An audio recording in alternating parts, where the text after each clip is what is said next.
Sebelum kita bersama-sama mengikuti ibadah bayi online ini, mari kita mengangkat satu pujian penyembahan di hadapan tahta hadirat Allah Bapa yang Maha Kudus.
Satu pujian penyembahan, memainkan alat musik adalah satu sisi yang bisa kita kerjakan untuk kita bawa di hadapan tahta hadirat Bapa yang Maha Kudus.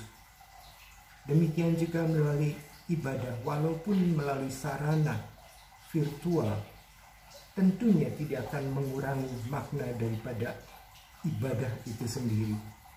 Saudaraku yang kekasih, khususnya keluarga Jemaat Persaudaraan Immanuel, tetap memiliki semangat kerinduan bergairah untuk beribadah dengan sarana apapun juga, sebab kehadiran Tuhan tidak bisa dibatasi oleh satu metode, ruang dan waktu dan tempat, tetapi menjadi satu inisiatif kerinduan di hati Bapa Surgawi, bahwa Tuhan ingin senantiasa berada di tengah-tengah umat pilihannya.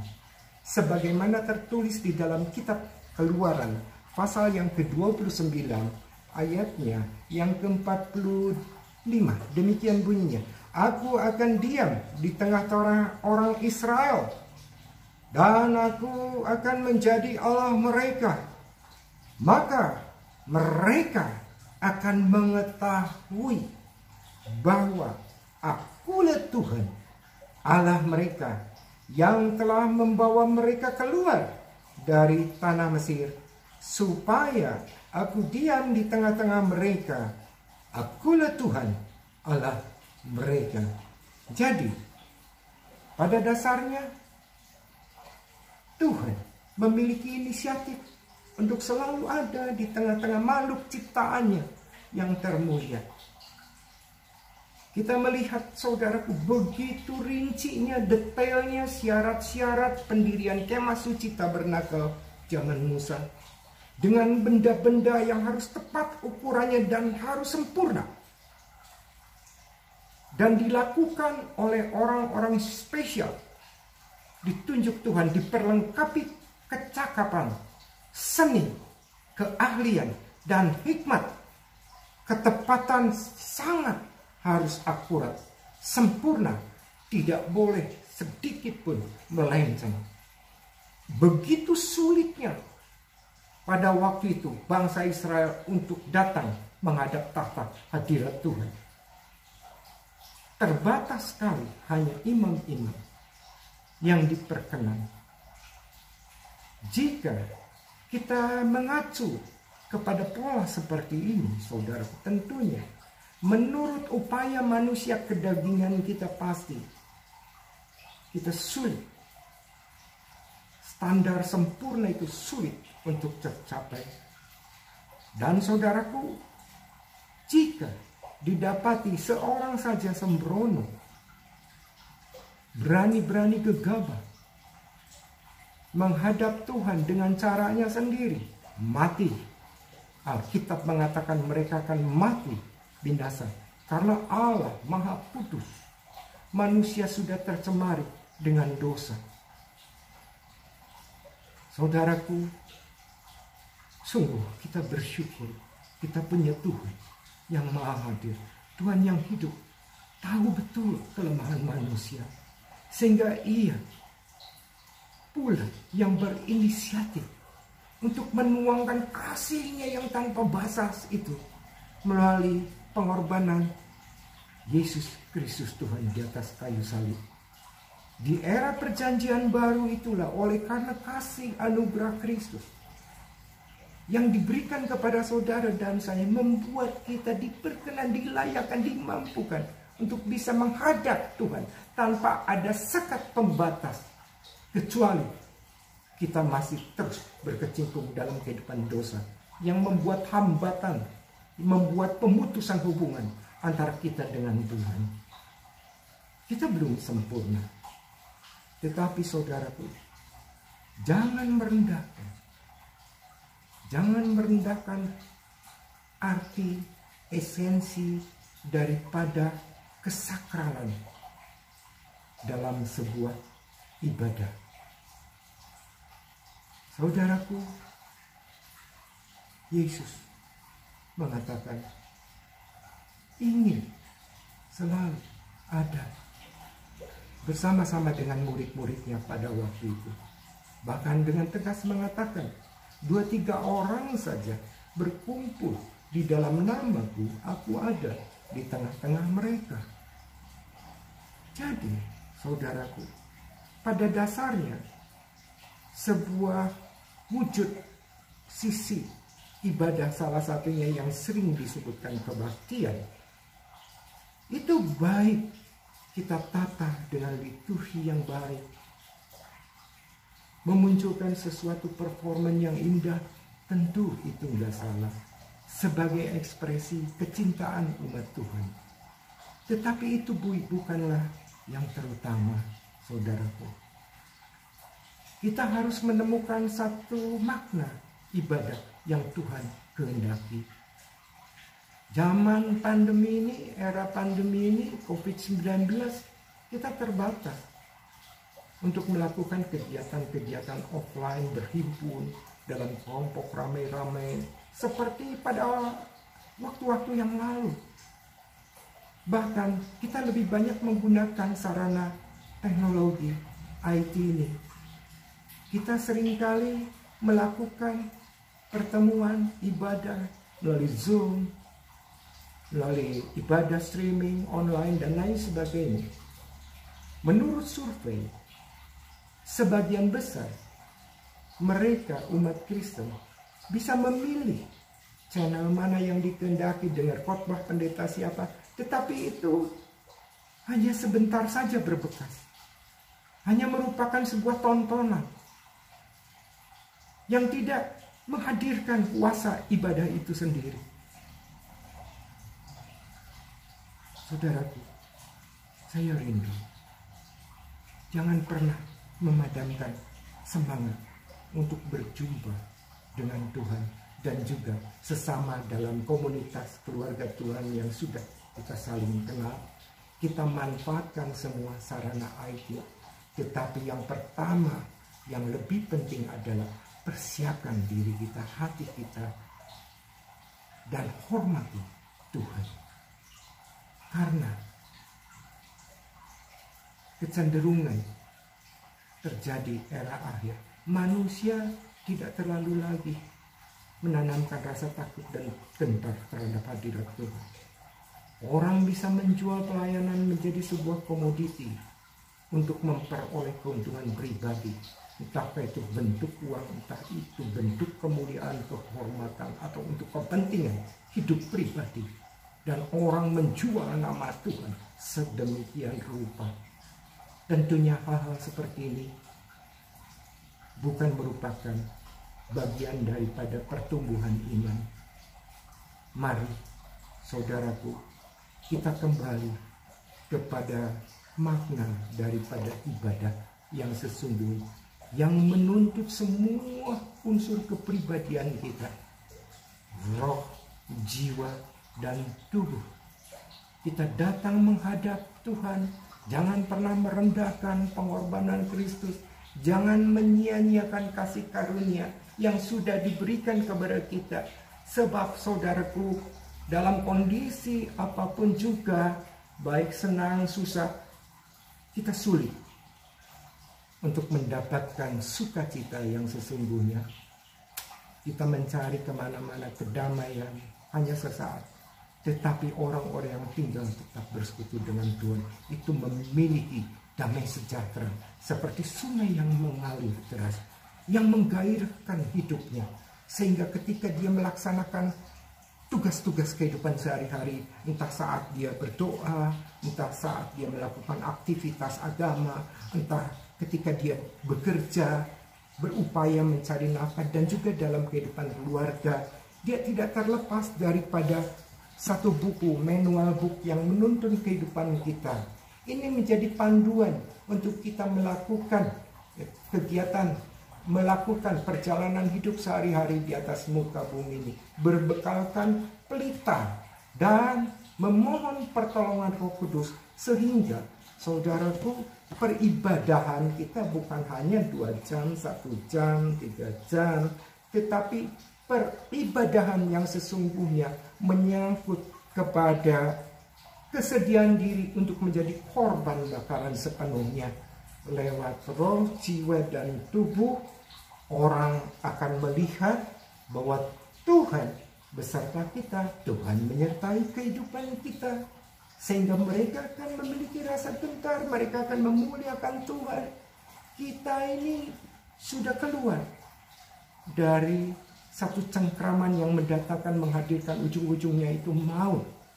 Kalau bangsa Israel dilukiskan sudah dibebaskan dari perbudakan Mesir, kita sudah dibebaskan dari segala macam perbudakan dunia ini dan hal-hal yang akhirnya menuju maut oleh karena pengorbanan Kristus. Jadi harga itu, jangan lepaskan hubungan pribadi dengan Tuhan. Jangan meninggalkan himpunan-himpunan peribadahan bersama orang-orang pilihan Tuhan yang sudah ditebus, yang mengalami sebuah kelahiran baru, yang hidupnya berada sepenuhnya di tangan Tuhan. Maka kita bisa melakukan kegiatan kita, melangkah kehidupan kita sehari-hari tanpa rasa takut dan khawatir. Dan di saat-saat di mana kita mulai mau beristirahat, ada waktu tenang, kita bisa menghadap Tuhan dan mengatakan, hanya dekat padamu saja Tuhan, hatiku tenang, jiwaku sejahtera, dan kita dibekali kekuatan dari tempat maha tinggi. Sehingga orang Kristen bukan orang yang hanya bicara mimpi dan ilusi, Tetapi anak-anak Tuhan yang ditebus oleh darah Yesus itu bisa eksis di berbagai bidang kehidupan dan akan menampakkan cermin kemuliaan Tuhan yang sesungguhnya. Seperti yang dialami oleh Musa ketika dia bertemu dengan Bapa Sorgawi. Mukanya bercahaya sampai orang Israel nggak sanggup untuk menatapnya. Demikianlah kehidupan orang-orang percaya zaman kini akan tercermin terang kemuliaan dari tabiat, dari cara berpikir, dari sikap hidupnya. Dan orang akan mengatakan benar bahwa Allah Tuhannya menyertai kehidupannya. Diberkatilah engkau di ladangmu, diberkatilah engkau dalam keluargamu, dan seluruh sisi kehidupanmu Tuhan menyertai sampai kesudahan alam. Dan ingat saudaraku, lakukan segala sesuatu saat ibadah atau melakukan aktivitas apapun juga jangan sampai hambar. Miliki nilai kasih di dalamnya. Sebab tanpa kasih, setinggi ilmu apapun juga ilmu sorga saudara, itu saudaraku menjadi sesuatu yang nol, nihil. Seperti gong yang gamerincing bunyinya. Terpujilah nama Tuhan Yesus kita selama-lamanya.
Ya Tuhan, penuhi batin kami dengan kasih yang berasal daripadamu, sehingga kami dimampukan untuk senantiasa bergairah mengasihi Engkau, melakukan segala sesuatu atas dasar kasih yang Kau sudah tanamkan dalam batin kami, sehingga apapun juga yang kami kerjakan itu benar-benar bisa menyukakan dan bermakna di hadapan Tuhan sebagai satu wujud ibadah yang sesungguhnya, sehingga banyak orang-orang yang akan menerima dampak berkat, sebagaimana berkat itu berasal darimu Tuhan, mengalir atas kami dan melebar ke sekitar di mana Tuhan perhadapkan teman, saudara, keluarga, sahabat, kerabat, dan mereka akan melihat cermin kemuliaan Tuhan dalam diri kami ya Tuhan, sehingga mereka pun memiliki rasa takut dan kehausan untuk mencari Engkau dengan lebih sungguh-sungguh.